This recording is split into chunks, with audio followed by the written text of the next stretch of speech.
What is going on, Team Boosted? Welcome to, checking my mic, welcome to another video. Today's on the Datsun. We're basically gonna give you guys a little overview of where it sits right now.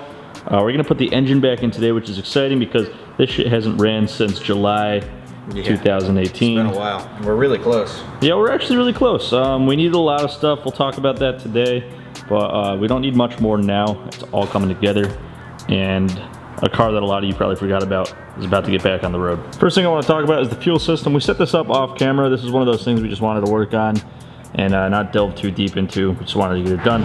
So we're running E85, and as many of you know, you need about 30% more fuel capacity to reach the same horsepower levels as regular gasoline. However, the benefit to E85 is that it's much more resistant to detonation. It's like race fuel, and it's way cheaper, and it's available at the pump. So it's worth having, but you need to upgrade your fuel system. So what we've done is we're running two Waldro 255 fuel pumps. It's a double feed. It's a double -6 to a single -8 line. This should give us more than enough fuel to reach our 500 or 600 horsepower goal that we're going for. We ran hard lines underneath the car, and those merge up here to like a collector of sorts, and a single -8 is going to be teed off of here and into our fuel rail, which is going to be on our motor, of course. And then on the way back, you guys, probably a lot of you are going to not like this, but it's just a single -6 soft line. You don't need to go as big on the way back. And you know, we would have preferred to run hard, but we didn't want to spend all that time. We actually just want to get the car running. Yeah, as you guys know from our previous videos, sometimes we're lazy. So pretty much the next step right now is to put this ugly piece of crap back in. As you guys know, we painted this recently. We've put in a new head gasket, a metal one, and new hardware, all that stuff. It's ready to go pretty much. One thing that we absolutely needed to do was get the shifter on point. We made a video a while back of this that spring linkage there. That's to center it. So now it goes back to the center. It didn't used to do that because it's old and the original mechanism broke. So now it shifts like a nice modern transmission, which is good that we could save this, because this external shifter linkage for these engines is like 700 bucks. Want to just go through that real quick? Yeah, it was also not at all adjusted how it should be. They were way off. You could like barely get it side to side. So we adjusted all of the linkage down here. It's now all lined up. We have the proper stopping distance, and now you can, boom, it's like, it's butter now. So everything's lubed, everything's tightened, it's good to go. It would have been a real pain in the ass if we put this in and then remembered that we hadn't adjusted any of this. So I'm pretty sure we're good to just slap this back in and get working on all the stuff we need to get it running. If you guys don't know, this is a fully built 1988 Ford 2.3 turbo motor, and then behind it is an old GM Richmond 4+1 rated for about 650 foot-pounds of torque, way more than we're gonna make. It's got a V8 small block Ford adapter plate that lets us run the 5-liter clutch. So we got a spec stage 3 clutch in there. Overall, this is not actually, it's for how old all this stuff is, this is not a cheap setup anymore. It's beefy. Yeah, it's gonna make some power, which is hilarious because of the way that it looks.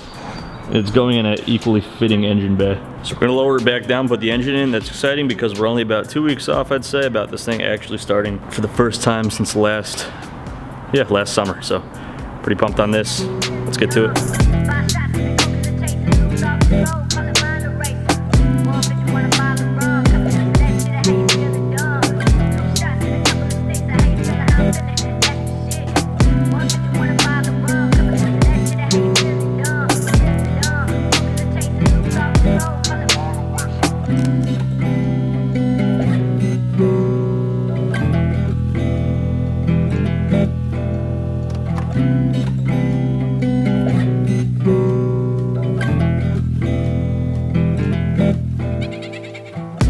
Okay, so the engine's back in and our dazzle camo is working great. You can barely see it.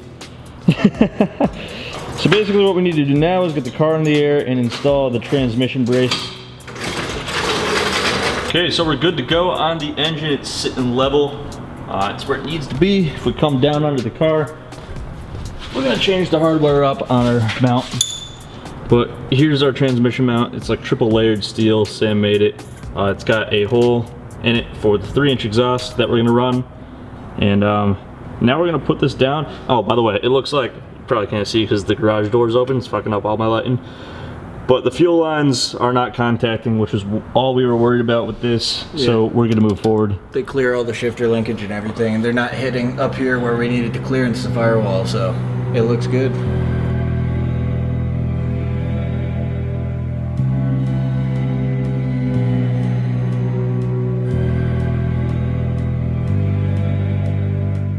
So what's gonna be up next is making sure we can actually shift this thing.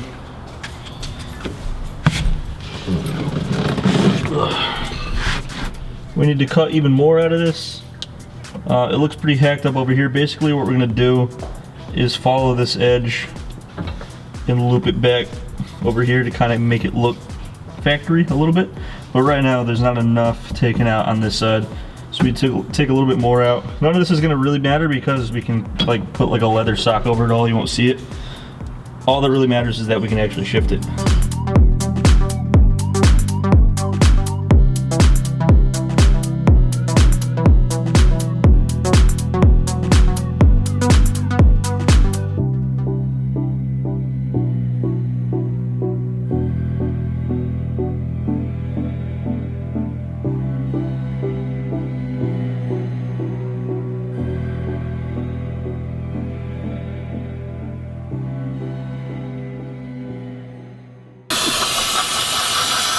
It's safe. As long as you hold your breath for a second. Oh, God.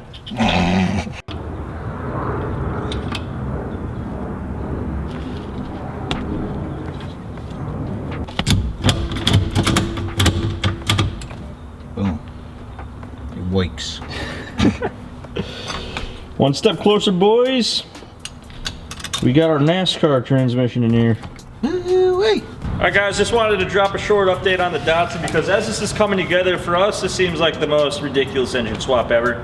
Kind of the route that we've chosen to go with it.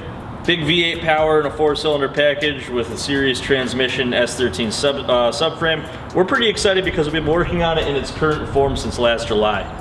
Yeah, and the only times we had it on the road in last July was like 2 or 3 times at most and barely put any miles on it, so it's about time we actually drive this car that we've had for about 2 years. I think we're going to surprise most of you with this setup and what it's capable of.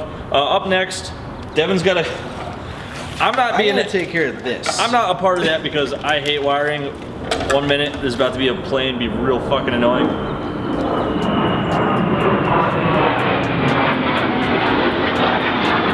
So if any of you guys saw the last iteration of the wiring, it was god fucking awful because we have this ECU that was pre-wired for this engine but not this car. So we kind of just like jammed everything together.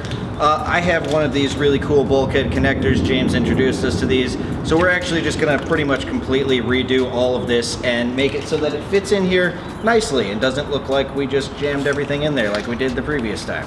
So we got the engine in, the engine's pretty much all put back together. We just need to do brake lines, fuel system's complete, wiring is not gonna take more than a weekend. It's not even close to complete, but we're looking at probably like 2 weeks before this thing's on the road. So stay tuned, keep watching, and right now Devin's gonna pick a winner for this video's giveaway. If you guys are not familiar with the channel, we give away products from boostedshades.com every single video. Even if you don't win, be sure to check out boostedshades.com. It's the best way to support us. We're actually gonna pick 2 winners in this one because our last video was kind of like a epic civic montage that we didn't pick a winner for. All right, so the second from last video's winner is Edwin Morand. Hit us up at Teamboosted at boostedshades.com or through any of our social media platforms. We'll get back to you and ship you something. Same goes for the next dude. Devin picks. I'm not gonna say that again. And the winner of last video is not Brozo. All right, if you guys want to win, all you got to do, like, subscribe, leave a comment. The comment could be anything. Sometimes we ask you guys things at the end of the video to make it a little bit easier. This video's question, what do you think is the most challenging aspect of any build? For me, it's wiring. That's why I don't do it. Devin might have a different opinion about that. I think the most challenging thing for me is just general fabrication, making brackets, it's, you know, all the cardboard and bullshit. I don't know. That's why we got Sam. He's good at that. How many fucking trains drive by here, dude? Yeah, I mean, he's mad excessive with that fucking horn. All right, so drop your opinion in the comments and you're eligible to win stuff from boostedshades.com. That's gonna do it for this one. Yeah, as always guys, thanks for watching. We'll see you next time.